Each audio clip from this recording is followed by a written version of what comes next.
Segment में भी नज़र डालते हैं, ये भी बहुत इंपॉर्टेंट सेगमेंट होता है। कल इक्विटी सेगमेंट ने हमें खुश किया और कमोडिटी सेगमेंट में क्या हो रहा है, कहाँ पे कमाई के मौके ढूंढ रहे हैं, वो सारी चीज़ें हमारे खास मेहमान जो मार्केट के एक्सपर्ट है अनुज गुप्ता बताएंगे। गुड मॉर्निंग अनुज। सबसे पहले बताएं सोने चांदी में हम क्या करें, किस तरह जो है अब जो है इंपॉर्टेंट इवेंट्स भी आ गए हैं, किस तरह आपको लगता है कि अब सोने चांदी पे जो है हमारी स्ट्रैटेजी होनी चाहिए? Good morning. देखिए, कल हमने देखा कि ट्रंप और जेलेंस्की की मीटिंग हुई जिसमें कहीं ना कहीं रशिया और यूक्रेन की वॉर को खत्म करने की बात की गई। तो उससे लग रहा है कि थोड़ा सा रिस्क प्रीमियम गोल्ड में कम हो सकता है। तो गोल्ड में कल भी हमने एक थोड़ी सी गिरावट आती हुई देखी थी। आज भी लग रहा है कि गोल्ड में बिकवाली के साथ ट्रेड बन सकता है। तो सनराइज की स्ट्रेटेजी रहेगी, गोल्ड में करीबन 1 लाख के आसपास बिकवाली करें, 1,350,000 का स्टॉप लॉस लगाएं, टारगेट 99,000 तक देखा जा सकता है। इसके विपरीत क्योंकि वॉर खत्म होती है तो डेफिनेटली मेटल्स की डिमांड बढ़ेगी। तो यहाँ पे सिल्वर में खरीदारी की सलाह रहेगी, करीबन 1,12,500 में खरीदारी करें, 1,11,500 का स्टॉप लॉस लगाएं, टारगेट 1,14,000 तक आ सकता है। तो जहां गोल्ड में बिकवाली रहेगी वहां सिल्वर में खरीदारी देखने को मिल सकती है।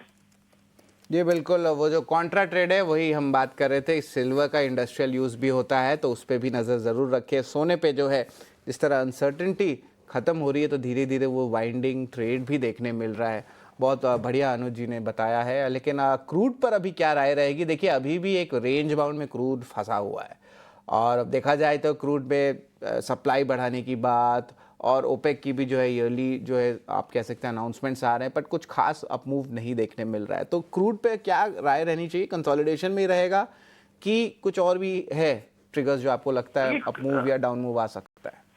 देखिए, हमें लगता है कि थोड़ा कंसोलिडेशन में रहेगा। ऑलरेडी काफी नीचे आ चुके हैं प्राइस। हमें लगता है कि यहाँ पे कहीं ना कहीं OPEC plus member supply cut कर सकते हैं। तो और प्राइस ऑलरेडी काफी नीचे आ चुके हैं। तो मुझे लगता है कि यहाँ पे बाय ऑन डिप्स की स्ट्रेटेजी रखनी चाहिए।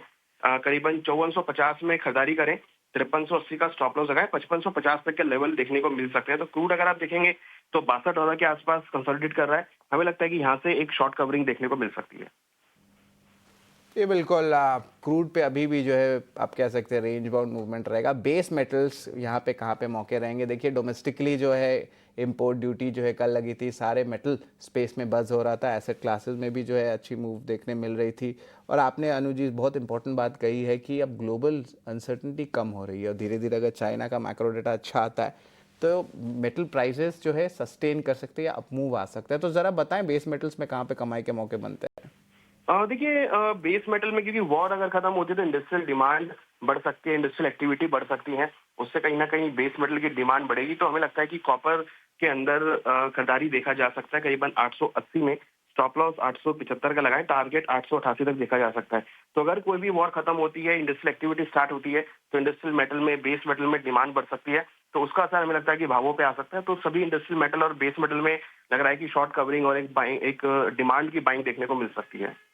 बिल्कुल, इस पे जो है नज़र हमारी ज़रूर रहेगी। लेकिन नेचुरल गैस अनुज यहाँ पे देखें तो इनके जो ओवरऑल रिजर्व्स आ रहे हैं, जिस तरह मूव आ रहे हैं तो थोड़ी सी वॉलीटिलिटी देखने मिल रही थी।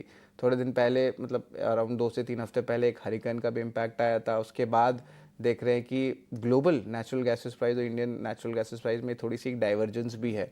तो किस तरह नेचुरल गैस को जो है हमें प्ले करना है करेंट सिचुएशंस में? लेकिन नेचुरल गैस में हमने देखा कि कहीं ना कहीं प्राइस काफी लोअर आए हैं। यहाँ पर अगर आप देखेंगे तो कहीं ना कहीं कुछ स्टॉर्म्स का भी फियर है ओशियंस के अंदर में। तो हमें लगता है कि वहाँ भी सप्लाई हर्ट हो सकती है और ऑलरेडी प्राइस काफी नीचे आ चुके हैं। मुझे लगता है कि क्योंकि आगे विंटर सीजन की डिमांड भी है तो नेचुरल गैस में भी मैं यहाँ पे खरीदारी की सलाह दूंगा। करीबन 245 के आसपास खरीदारी करें, 238 का स्टॉप लॉस लगाएं, टारगेट 255 तक देखने को मिल सकते हैं। जी धन्यवाद अनुज। आपने जो है पूरी तरह 360 डिग्री व्यू जो है पूरा एसेट क्लासेस का बता दिया। थैंक यू वेरी मच अनुज। लेकिन